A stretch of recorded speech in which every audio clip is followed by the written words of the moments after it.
요즘 환절기라 감기에 걸린 분들이 몇 분 계시더라고요. 그래서 날씨는 낮에 더운 게 여전한데 그래도 이제 여름에서 겨울로 가을로 옮겨가면서 그래서 환절기를 느끼나 봅니다.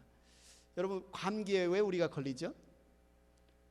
보통 너무 추워서, 아니면 찬바람을 쐈더니, 아니면 몸이 좀 피곤하고 뻐근하더니 머리가 지끈하고 감기에 온다, 이렇게 생각할 수 있는데, 의학적으로 살펴보면 우리 체내에 있던 병원균이나 아니면 공기 중에 있는 바이러스가 늘 존재하는데, 특별히 우리 몸이 면역력을 잃어버렸을 때, 면역력이 약화됐을 때 우리가 감기에 걸리는 것으로 알고 있습니다. 그런데 이 감기의 원인이 무엇일까? 그 원인을 밝혀보려고 많은 연구가들이 연구를 했지만, 너무나 병원균이 많기 때문에, 바이러스가 너무나 많기 때문에 딱 한 가지를 집어서 이것이 감기의 원인이다, 이렇게 말할 수가 없는 거죠. 그래서 우리가 이제 가족 구성원 중에 한 명이 감기에 걸리면 어떻게 돼요? 옮지요. 옮기 때문에 조심해야 합니다. 저는 어렸을 때 9명의 대가족들이 모여서 사는 집에서 살았어요. 할머니, 삼촌, 그리고 저희 아버지, 어머니, 그리고 저희 형제가 5남매였거든요. 한 명이 감기에 걸리면 얼마나 위험했겠습니까? 9명이 모두 다 언제든지 감기에 걸릴 수 있는 위험성이 있어요. 그래서 아버지께서 우리 가족에게 규칙을 하나 정했는데, 항상 밖에 나갔다가 들어오면 뭐 해라? 기본적으로 손을 깨끗이 씻어라. 이 당연한 거죠. 거기에다가 한 가지 더 나가서 한 일이 뭐냐면, 감기에 걸린 사람은 밥을 먹을 때 따로 먹어라. 그래서 반찬도 국도 모든 것도 상을 따로 차려가지고 그 사람은 따로 앉아서 밥을 먹어야 돼요. 그래서 이제 9명의 대가족이 감기에 걸리지 않고 이겨낼 수 있는 어떤 생활의 지혜라고 할 수 있는데요. 그런데 이 감기보다 훨씬 더 전염성이 강하고 훨씬 더 치명적인 전염병에 우리 가운데 노출되었을 때 얼마나 더 조심해야 되겠습니까? 얼마나 더 주의해야 되겠어요? 여러분, 인류 역사상 가장 무서웠던 전염병들이 많이 있었는데 어떤 전염병이 있을까요? 중세 유럽을 휩쓸었던 무서운 전염병이 있었죠. 뭐죠? 페스트라고 불리는 흑사병. 이 흑사병은 당시 유럽 인구의 3분의 1을 죽음으로 몰아넣었어요. 어림잡아 2,500만 명에서 1억이 바로 이 페스트로 죽임을 당했습니다. 그뿐만 아니라 우리가 알고 있듯이 콜레라, 말라리아, 홍역, 많은 전염병들이 있습니다. 최근에도 아주 굉장히 무서운 전염병이 아프리카에서 발병을 해서 전 세계로 퍼지는 것을 이렇게 막고 있는데, 무슨 병이죠? 무슨 병이죠? 에볼라. 당시 서아프리카에 있는 에볼라 강에서 이 병이 발병했다고 해서 그 강의 이름을 따서 에볼라라고 이름을 지었는데요. 2000년대 이후에 이 에볼라로 사망한 사람이 16만 명에 이른다고 합니다. 유엔에서 이 에볼라가 퍼지지 않도록 엄청 많은 노력을 하고 있습니다. 우리는 지난 한 주간 지금 레위기 말씀을 묵상하면서, 레위기 말씀의 지난 한 주 11장, 12장, 13장, 15장 이 말씀의 주제가 뭐냐면 정결한 것과 부정한 것을 나누는 것을 우리가 볼 수 있습니다. 레위기 11장에서 15장의 말씀, 우리 유스들 큐티를 했나요? 아마 큐티를 했으면 우리 유스 친구들도 스토리는 어느 정도 알고 있을 거예요. 했기를 바랍니다. 매일 거기에 보면 11장은 먹어서는 안 되는 것과 접촉해서는 안 되는 것, 이것을 11장의 이야기를 하고 있고, 12장에서 15장은 어떤 사람이 부정한 사람이냐, 또 그런 부정한 환경에 처했을 때 우리는 어떻게 해야 되느냐, 이것에 대해서 12장에서 15장에서 말씀을 하고 있어요. 우리가 이 레위기 말씀을 읽다 보면 이 말씀이 굉장히 낯설죠. 오늘날의 과학, 의학, 어떤 상식이나 기준으로 볼 때 당시에는 굉장히 의학적인 수준이 좀 떨어졌나 봐. 과학적으로 좀 이해가 부족했나 봐. 이건 좀 미신적인 거 아닌가? 이런 식으로 당시에 이런 말씀들을 무시하고 오늘날의 과학과 의학 기준으로 보려고 하면 사실 이 말씀을 이해하는데 어려움이 있습니다. 우리는 당시의 세계관을 이해하고 특별히 하나님께서 정결하다, 부정하다라고 구분해서 말씀해 주신 이 내용에 담겨 놓은 그 뜻, 의미를 이해해야 합니다. 그래야만 이 말씀을 온전히 이해할 수가 있어요. 정결하다는 뜻이 무슨 뜻일까? 우리는 보통 깨끗하다, 청결하다, 더럽지 않다 이렇게 이해할 수 있죠. 그러나 이 정결하다는 뜻은 하나님 앞에 나아가기에 적절하다 그런 뜻이에요. 하나님 앞에 예배하러 나아가기에, 하나님 앞에 가까이 나아가기에 적절하다. 이것이 clean, 이것이 정결하다라는 뜻이라는 거죠. 그러면 반대로 부정하다라는 것은 그냥 우리가 오염 물질에 어떤 더러운 것에 묻어져서 더럽다는 것이 아니라 하나님 앞에 나아가기에 부적절하다는 거죠. 왜 우리가 하나님 앞에 예배 드리러 나오지 못할까요? 왜 어떤 사람은 하나님 앞에 나아가지 못할까요? 질병이나 사건 사고나 아니면 그 마음이 식어서 하나님을 나는 예배하기 싫어. 어떤 죄가 그 마음을 차지해서 하나님 앞에 나오지 못하게 하는 경우가 있습니다. 성경에서 말하는 정결하다는 것은 하나님 앞에 나아가기에 적절하다. 부정하다는 것은 하나님 앞에 나아가기에 부적절하다라는 거죠. 그래서 레위기 12장 2절에 보면 아이를 낳은 여인이 어느 기간 동안 부정해서 하나님 앞에 예배드리기에 적당하지 않다. 이 부분을 NIV 성경은 뭐라고 표현하냐면 한글 세번역 성경에서는 부정하다 이렇게 표현했지만 NIV 성경에서는 be ceremonially unclean, 하나님 앞에 제사를 드리기에, 하나님 앞에 예배를 드리기에 부정하다 이렇게 설명을 하고 있습니다. 오늘 본문 말씀은 세번역 성경은 악성 피부병에 걸렸다가 나음을 받은 사람의 정결의식에 대해서 이야기를 하고 있고요. 그런데 개역개정 성경에 보니까 14장 2절을 볼까요? 악성 피부병을 나병 이렇게 말하고 있죠. ESV 영어 성경에서도 the leprous person이라고 말해서 나병이라고 말하고 있습니다. 우리가 나병이라고 말하는 것을 보통 한국 사람들은 뭐라고 부르죠? 문둥병이라고 부릅니다. 의사들이나 학자들은 한센병이라고 불러요. 그래서 오늘 말씀은 사실은 이 나병, 한센병, 문둥병 아니면 악성 피부병에서 나음을 받은 사람이 그 공동체에서 격리되어 살다가 다시 어떻게 그 공동체 안에 나와 생활하고 하나님 앞에 예배드릴 수 있는가에 관한 예식을 설명을 하고 있습니다. 그런데 오늘 레위기에 나오는 특별히 12, 13, 14장에서 말하는 이 문둥병은 우리가 생각하는 오늘날의 문둥병과는 다른 것 같아요. 왜냐하면 여기에서는 주요 이 발병 원인을 박테리아, 곰팡이균으로 말하고 있어요. 이 곰팡이균이 우리 몸에 발병을 하면 그것을 악성 피부병, 나병이라고 말하고 있고, 때로는 우리의 옷이나 아니면 가죽, 오늘날 같으면 우리 명품 가죽 백을 좋아하시는 우리 분들은 곰팡이가 슬어서 백을 버려야 하면 얼마나 마음이 아픕니까? 당시에도 어떤 가죽 제품 아니면 살고 있는 집, 텐트 이런 곳에 곰팡이가 발병했을 때 어떻게 대해야 하고 어떻게 처리해야 되는지에 대해서 이야기를 하고 있습니다. 그런데 오늘 우리가 보는 이 말씀을 분명히 영어 성경이나 개역개정 성경에서는 나병, 문둥병이라고 이야기를 하고 있죠. 나병이 무슨 병일까요? 사전적인 정의를 보면 우리의 피부와 말초 신경의 병균이 침투를 해서 이 나병균이 침투를 해서 낫지 않고 만성으로 된 전염병을 문둥병이라고 합니다. 여러분이 아는 것처럼 그 증상이 뭐냐면 피부나 신경이나 뼈의 감각이 서서히 마비돼요. 무감각해집니다. 그러다가 이제 이런 머리카락이나 눈썹이 탈색이 됩니다.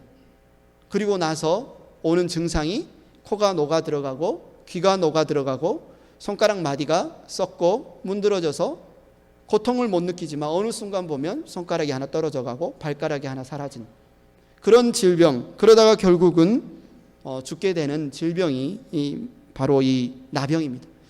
오늘날은 의학이 발달해서 이 나병에 대한 어떤 약들도 나오고 치료가 어느 정도 되는 걸로 알고 있습니다. 그러나 당시 이 성경이 쓰여질 당시의 나병은 강력한 전염병으로서 불치병으로 알려졌어요.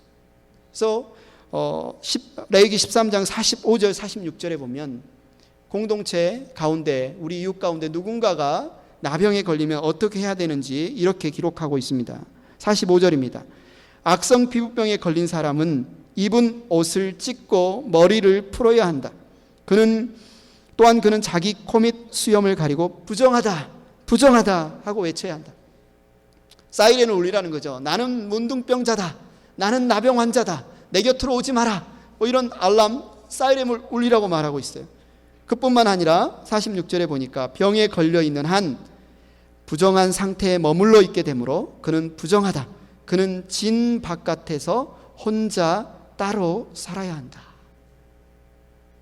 갑자기 내 가족을 떠나야 해요. 사랑하는 엄마 아빠와 살 수 없어요. 내 친구들과 함께 학교에서 공부할 수 없습니다. 이 마을을 떠나서 혼자 진 바깥에 살아야 해요. 당시에는 산에 있는 어떤 동굴이나 움막을 짓고 그곳에서 살아야 합니다. 뿐만 아니라 하나님을 찬양하고 예배하는 자리에 나올 수 없어요. 제가 암 수술을 받을 때 한국에 병원에 입원 한 10일, 13일 2번 정도 입원한 적이 있는데 주일인데 침대에 누워서 하나님 앞에 예배를 드리러 갈 수가 없었어요. 그 마음이 너무너무 아팠습니다.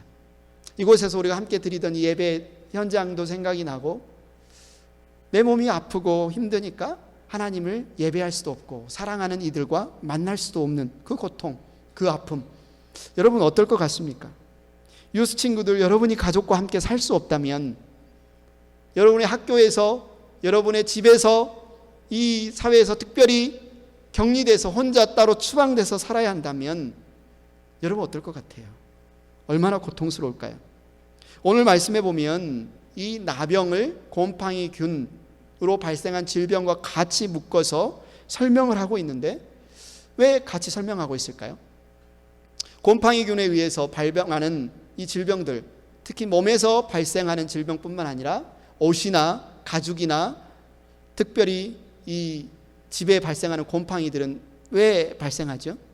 깨끗하지 않을 때, 습기가 많을 때 발병을 합니다. 그래서 조그맣게 그 자리에만 생겨서 머무르는 게 아니라 퍼져나가요. 퍼져나갈 뿐만 아니라 썩어갑니다. 부패시켜요. 악취를 풍기게 합니다. 바로 이 나병, 질병이 그러한 특성을 가지고 있었다는 거죠. 그런데 하나님은 하나님 앞에 나아오기에 부정하고 정결한 것을 설명하는데 이 곰팡이균 그리고 이 나병을 그 중요한 사례로 들고 있어요. 왜 그랬을까요? 하나님은 이 나병, 문둥병을 가지고 동일한 어떤 특성을 보이는 죄를 설명하기를 원하셔서 그렇습니다. 죄 또한 전염성이 굉장히 강합니다. 죄 또한 한번 그것이 발병하게 되면 엄청난 악취와 엄청난 악영향을 미치게 돼요. 성경에서 보면 문둥병, 나병은 항상 영적인 문제로 연관되어서 설명되어지고 있는 것을 볼 수 있어요. 그래서 누군가 이 지금 전염병에 걸렸으면 사실은 의사한테 데리고 가야 되잖아요. 의학 지식이 있는 사람한테 데리고 가야 되는데 성경은 뭐라고 말하냐면 당시에 죄의 문제를 다루는 제사장에게 보이라고 말하고 있어요. 제사장이 누굽니까? 누군가 죄를 지었을 때 하나님 앞에 제사를 드리도록 돕는 일을 하고 하나님의 말씀을 가르치는 자가 바로 제사장이에요. 근데 이 나병을 걸렸는데, 악성 피부병에 걸렸는데 하나님은 뭐라고 명령하냐면 제사장에게 보이라고 말씀하고 있어요. 제사장은 그 상태를 보고 나병인 것을 확인하고 만약에 이것이 나병인 것이 판명이 난다면 그 사람을 따로 격리할 수 있도록 조치를 취해야 했습니다. 나병이 무서운 것은, 문둥병이 무서운 것은 치료약이 없다는 것이었어요. 절대로 고침받을 수 없다. 이것이 가장 무서운 점이었습니다. 나병이 걸렸다면 당시에 그 사람은 단 한 가지 희망밖에 없어요. 무엇이냐면 하나님이 고쳐주시는 거예요.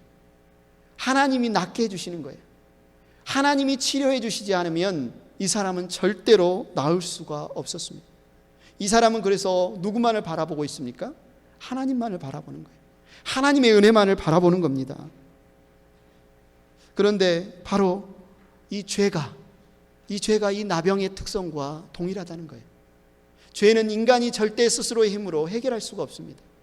그 어떤 힘센 인간도, 그 어떤 지혜로운 인간도, 똑똑한 인간도 자신의 죄의 문제를 해결할 수가 없어요.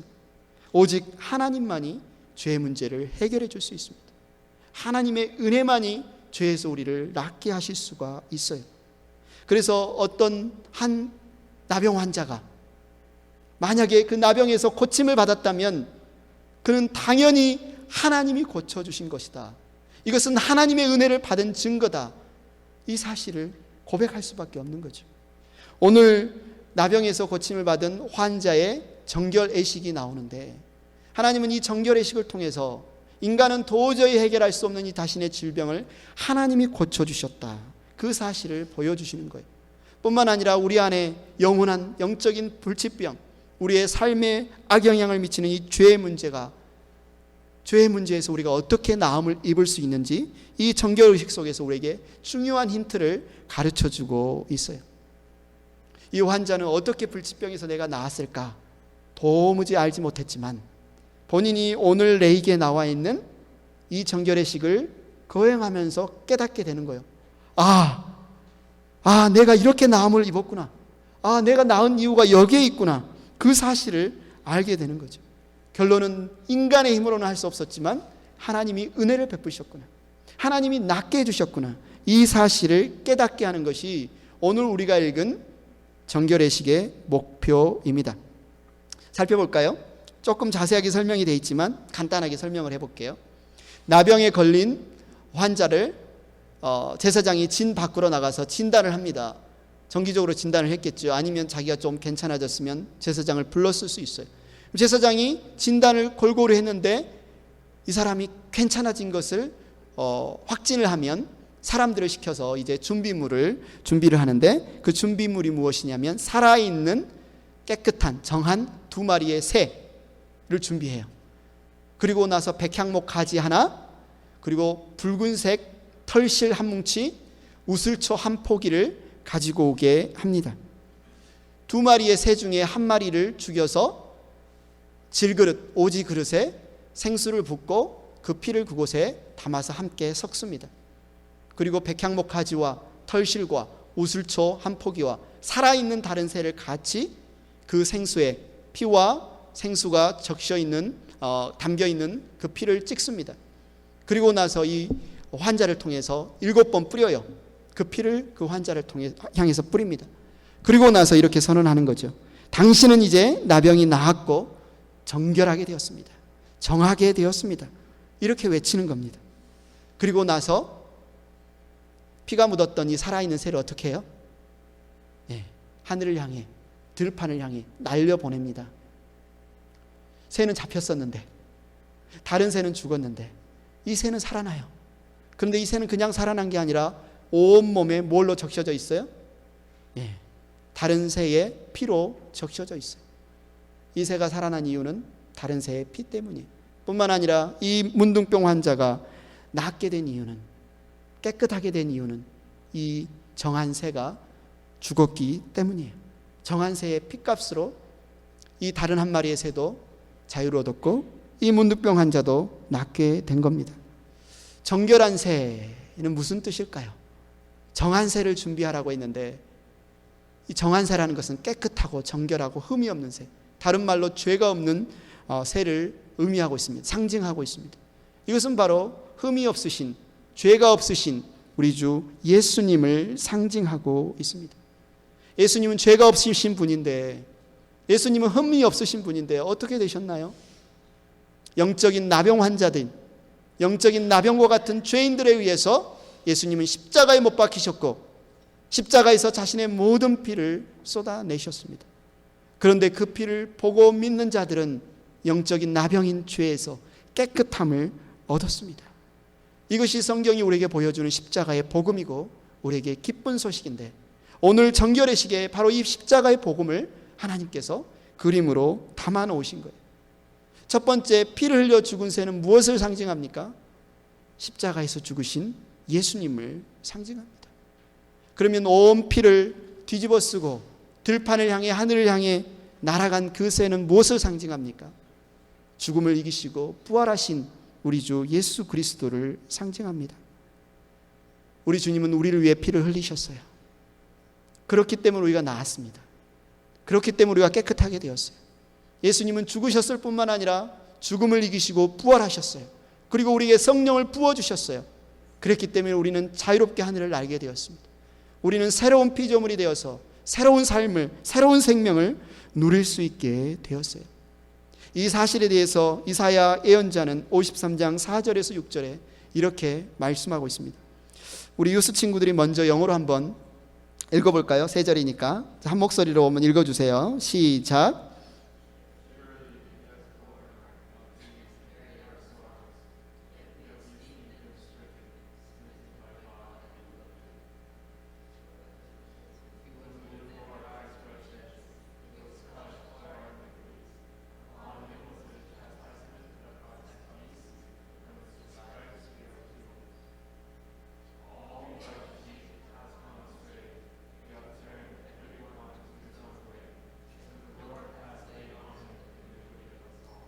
감사합니다.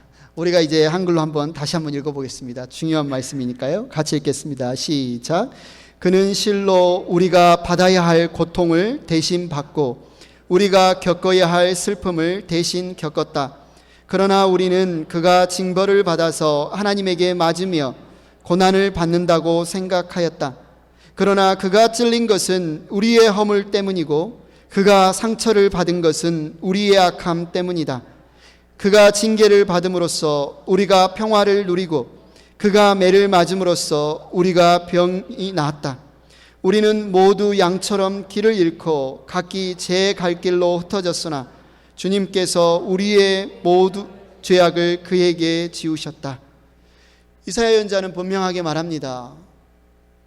예수님이 우리를 위해 대신 맞으셨기 때문에, 예수님이 우리를 위해 대신 질병을 짊어지셨기 때문에, 예수님이 우리를 위해 피를 흘리셨기 때문에 우리가 나음을 얻었고 우리가 죄사함을 받았고 우리가 생명을 얻었다고 말하고 있습니다.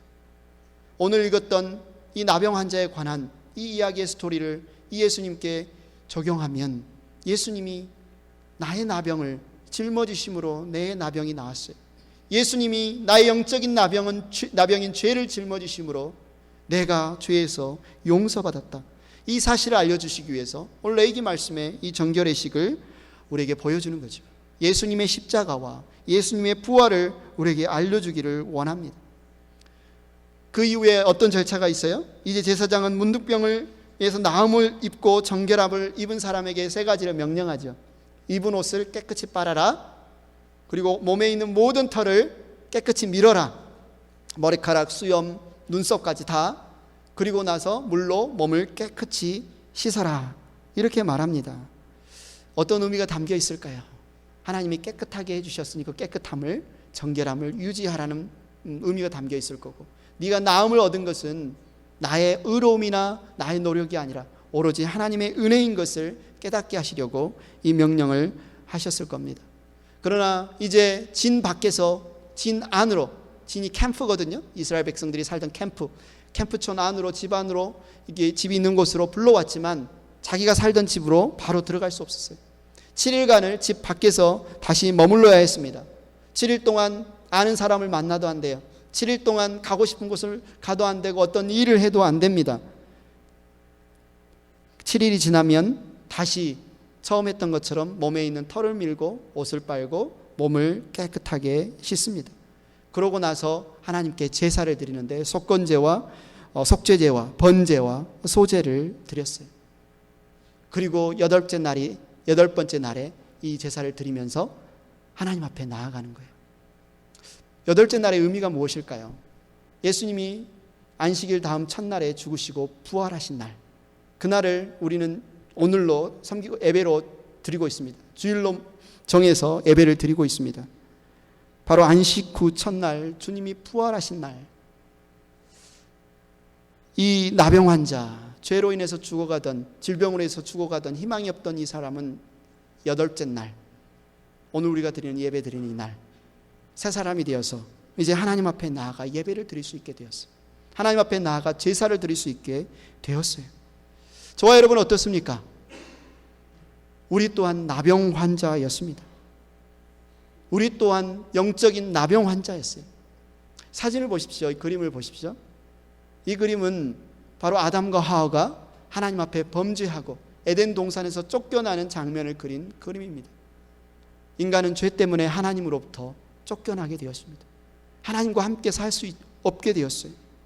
하나님 곁에서 멀어지게 되었습니다. 그런데 흠없으신 예수님이 나를 대신해서 죽으심으로 내가 다시 하나님과 함께 살 수 있게 되었어요. 하나님의 백성이 되었습니다. 거룩한 공동체인 교회로 부름을 받아서 우리가 지금 이 자리에 앉아서 하나님을 예배하고 하나님을 찬양하고 하나님을 경배하는 이 놀라운 기적을 우리가 경험하게 되었습니다. 이 자리에 있는 자들은 그냥 보통 사람들이 아니에요. 예수님의 십자가의 용서를 받은 자들입니다. 하나님께서 따로 구별하여서 거룩하게 만드신 자들이에요.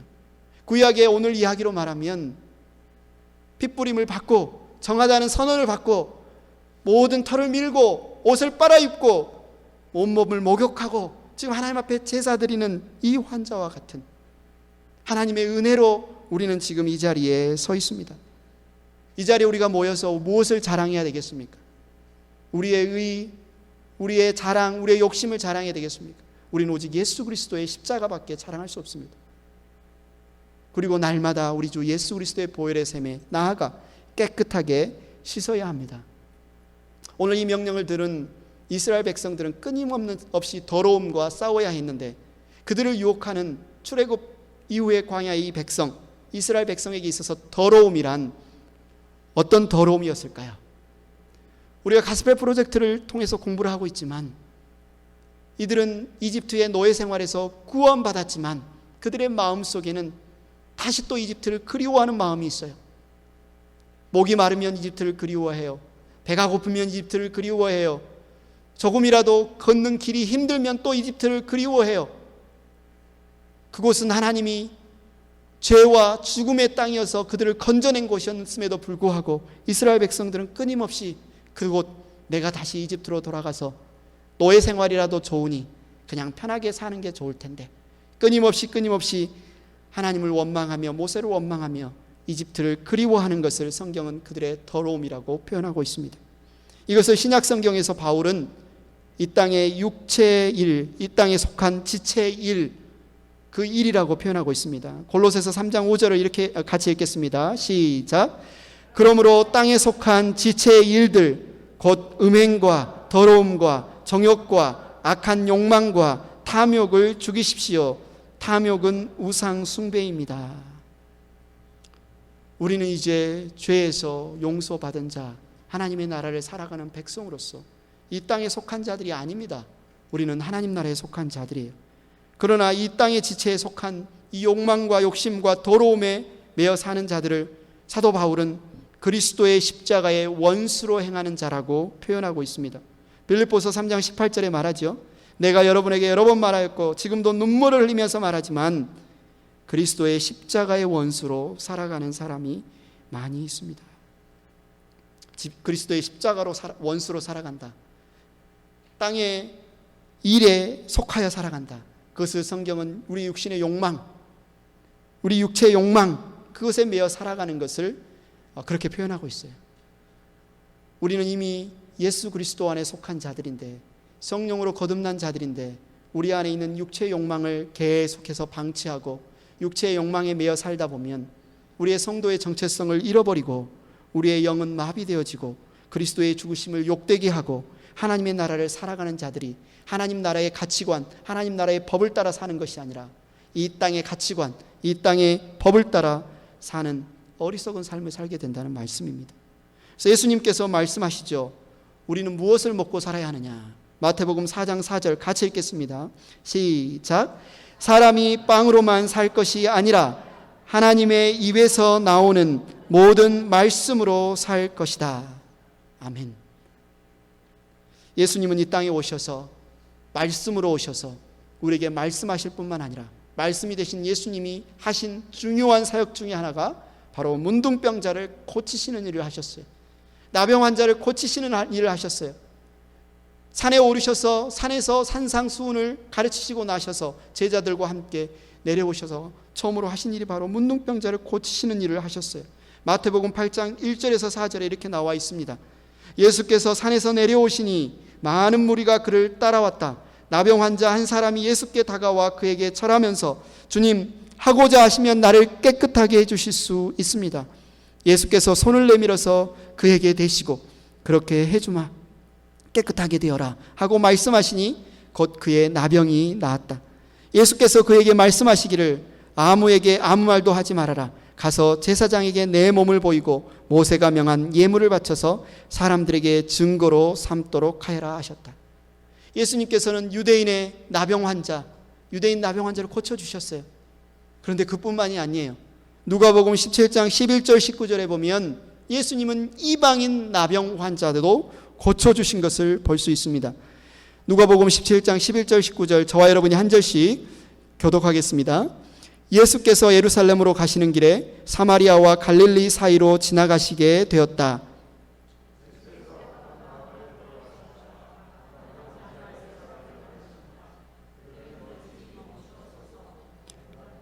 소리를 높여 말하였다. 예수 선생님, 우리를 불쌍히 여겨 주십시오.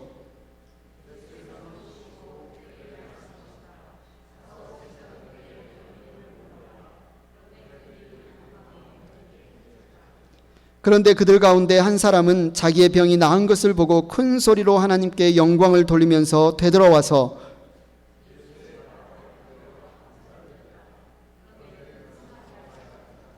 그래서 예수께서 말씀하셨다. 10사람이 깨끗해지지 않았느냐? 그런데 9사람은 어디에 있느냐?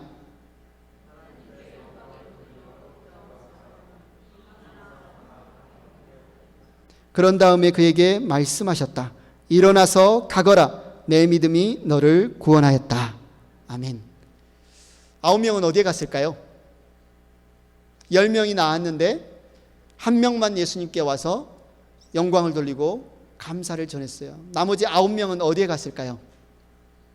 오늘 스토리의 이야기를 보면 예수님 지금 누구에게 가라고 그랬어요? 제사장에게 가라고 그랬으니까 아마 제사장에게 갔을 수 있죠. 앞에 이야기와 달리 그런데 예수님은 이 9명이 예수님께 돌아와서 영광을 돌리지 않는 것에 대해서 책망을 하고 있습니다. 왜 그럴까요? 예수님이 오시기 전까지는 당연히 문둥병에 대해서 나음을 얻고 확진을 받기 위해서는 제사장, 아론의 후손 제사장을 찾아가야 됐지만 이제는 새 언약의 시대, 신약의 시대가 되어서 예수님이 오셨습니다. 이들은 예수님을 만나고 나서 돌아가는 길에 자신이 나은 것이 바로 예수님이 그들을 고치셨음을 알았을 거예요. 그러나 나머지 9명은 그냥 그것을 무시하고 제사장에게 갔지만 이 사마리아인 이방 문둥병자는 이분이 바로 메시아이구나, 이분이 바로 참 제사장이구나, 이 사실을 깨달은 거예요. 그래서 그는 가던 길에 돌이켜서 예수님께 나와 예수님께 찬양하며 영광을 돌립니다. 그런데 마지막에 예수님께서 놀라운 선언을 하십니다. 뭐라고 선언하십니까? 일어나서 가거라. 내 믿음이 너를 구원하였다. 내 믿음이 너를 구원하였다. 예수님이 성경에 보면 종종 내 믿음이 너를 구원하였다는 표현을 쓰는데 이 표현은 항상 어떤 표현이냐면 내 죄가 용서받았다. 네가 죄에서 고침을 받았다. 네 모든 죄에서 내가 구원받았다. 그런 의미로 이 말씀을 하고 있어요. 그냥 육신의 질병에서 고침받는 것이 중요한 것이 아닙니다. 오늘 이 사마리아 문둥병자는 결국 예수님을 보고 예수님 앞에 나와 예수님을 믿고 예수님께 영광을 돌림으로 그의 죄에서 구원받은 놀라운 은혜를 경험했습니다. 사랑하는 행복한 교회 유스 여러분, 성도 여러분, 감기보다 더 전염성이 강하고 에볼라보다도 더 치명적인 질병이 우리에게 있어요. 이 세상에 그 어떤 불치병보다도 치료책이 없는 질병에 우리가 걸려 있습니다. 그 질병이 뭡니까? 바로 죄입니다. 바로 죄예요. 죄는 하나님과 우리 사이를 갈라놓아요. 죄는 하나님이 우리에게 주신 모든 생명을 빼앗아 갑니다. 죄는 단순히 나에게 고통을 줄 뿐만 아니라 나의 사랑하는 아들, 나의 사랑하는 딸, 나의 사랑하는 배우자, 가족, 이웃, 공동체 모든 사람을 파괴하고 악영향을 미칩니다. 죄라는 전염병, 죄라는 인류 최악의 질병, 이 죄는 결코 어떤 인간도 스스로 고칠 수가 없어요. 해결할 수가 없습니다. 하나님 앞에 나아갈 수가 없어요. 예배 드릴 수가 없습니다. 생명을 누릴 수가 없어요. 깨끗해질 수가 없어요. 문둥병처럼 우리의 영을, 우리의 감각을 마비시키고 우리의 지체가 썩어서 떨어져 나가게 하고, 그럼에도 불구하고 하나님을 의식할 수도 없고 하나님 앞에 찾을 수도 없는 그 죄가 우리 안에 있어요. 그런데 그런 우리를 하나님께서 어떻게 해주셨습니까? 우리에게 해결책을 주셨습니다. 바로 우리 주 예수 그리스도를 보내주셨어요. 나병 환자가 고침을 받은 것이 바로 하나님의 은혜인 것처럼 두 마리의 새를 통해서, 한 마리의 새의 피를 통해 그가 깨끗함을 얻었고, 그 피에 적셔진 새가 하늘을 나름으로 이 사람의 삶이 새로운 삶을 누리게 되었다는 이 메시지를 보여주는 것처럼, 바로 예수 그리스도가 십자가에 죽으심으로 우리가 나음을 얻었고, 예수 그리스도께서 십자가에 죽으셨다가 다시 사시고 우리에게 성령의 기름을 부으심으로 우리가 새 사람이 되어서 새로운 삶을 살아가게 되었습니다. 하나님 앞에 나아갈 수 있는 은혜가 얼마나 놀라운지 모르겠습니다. 이 시간 하나님 앞에 나와서 우리가 하나님을 찬양할 수 있는 은혜, 그것은 오직 예수 그리스도의 십자가의 은혜 때문입니다. 우리가 다 같이 고린도후서 5장 17절 말씀을 한 목소리로 읽겠습니다. 시작. 누구든지 그리스도 안에 있으면 그는 새로운 피조물입니다. 옛 것은 지나갔습니다. 보십시오, 새 것이 되었습니다. 좌우를 보십시오. 새 것이 되었습니다. 누구 덕분인가요? 우리 예수님의 십자가의 피 덕분입니다. 우리가 새로운 삶을 살게 되었습니다. 누구 덕분인가요? 죽음을 이기시고 부활하신 우리 구주 예수 그리스도 덕분입니다. 예수 그리스도 안에서 죄 사함을 경험하고 부활을 소망하는 저와 여러분들 되기를 축원합니다.